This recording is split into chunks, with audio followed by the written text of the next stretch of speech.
Hello guys, welcome to your class. So after your summer vacation, welcome to the class. First of all, I hope you all are well and you might have not been affected by COVID-19. So today, after summer vacation, we are starting our class. So first of all, let me recapitulate that what we have done in the class. Basically we have two course books with us. So in Hornbill, we have completed 3 chapters and 2 poems. In Snapshot, we have completed only 1 chapter. So today we are going to start our second chapter, chapter 2, the address. Okay, and here actually we have 3 main characters in this chapter. The narrator, Marga Minko, Mrs. S and Mrs. Dollring. Okay. The narrator is here and she is the mother of the narrator. Okay. And she is the neighbor. Okay. She is the neighbor of Mrs. S. So let me tell you the basic setup of this story. Actually, when the story starts, it connects us with the present. When presently the narrator's mother has died, okay, and the narrator goes to the house of Mrs. Dollring, okay, but she refused her to recognize the narrator. Why she refused her to recognize the narrator? Because before leaving the Holland, because actually these all people belong to Holland, and during World War II, okay, actually they were Jews, okay, so during World War II, due to fear of Hitler, they had to leave their house, okay, and they migrated from there. So they kept all the expensive things in the house of Mrs. Dollring. And when the narrator, after many years, when the narrator returns to Mrs. Dollring, then she refused to recognize her because she didn't want to give the valuable things to the narrator. Okay, so now she did not recognize her. So second, she went to railway station. The narrator, after meeting Mrs. Dollring, and when she did not recognize the narrator went to the station. Okay, and after some time she realized that no, I must visit the house again. So she visited the house again, but this time Mrs. Dollring was not at the house. Okay, her daughter, 15-year-old daughter, was in the house, and she opened the door. She did not know who the narrator was, so she welcomed her and she just served some tea to the narrator. While sitting there, the narrator saw the furniture, the cutlery. Cutlery means, the spoons and the forks which we use in our for our breakfast, lunch or dinner.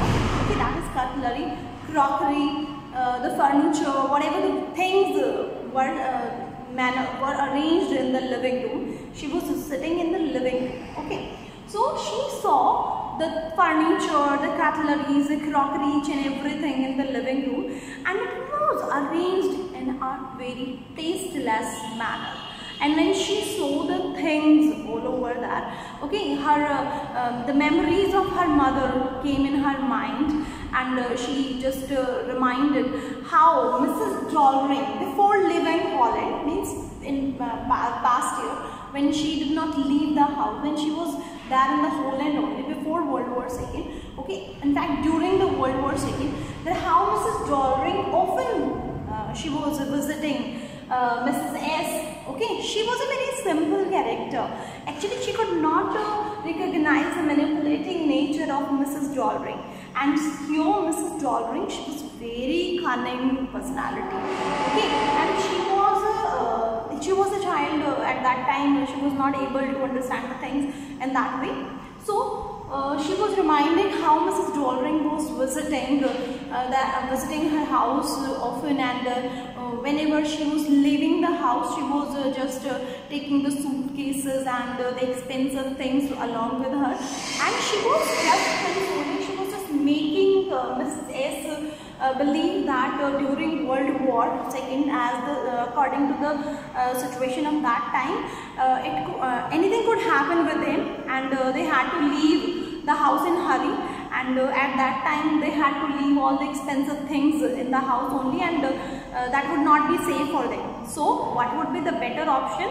Actually, she suggested to Mrs. S that she should give all those expensive things to Mrs. Doldring, so that whenever later they would go there, they would come, they would after the things settled, they would come, they could get the things back.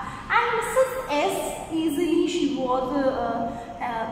was happy with that, and she gave all those expensive things to Mrs. Doldring. This happened in background. She was just remembering, the memories came in her mind.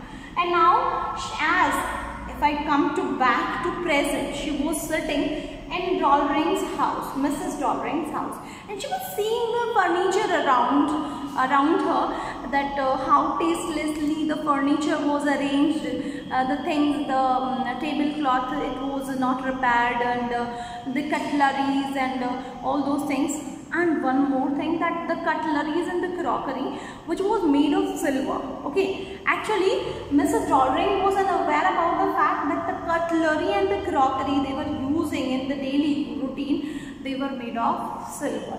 Okay, and when she saw all these things, she just made her mind that all these things would not give her a happy feeling. So she resolved herself, she resolved to leave all those things there only, and she wanted to forget the address, and she did not want to visit the address again. Okay, so she left the house, and while moving to the station, she was just resolving herself.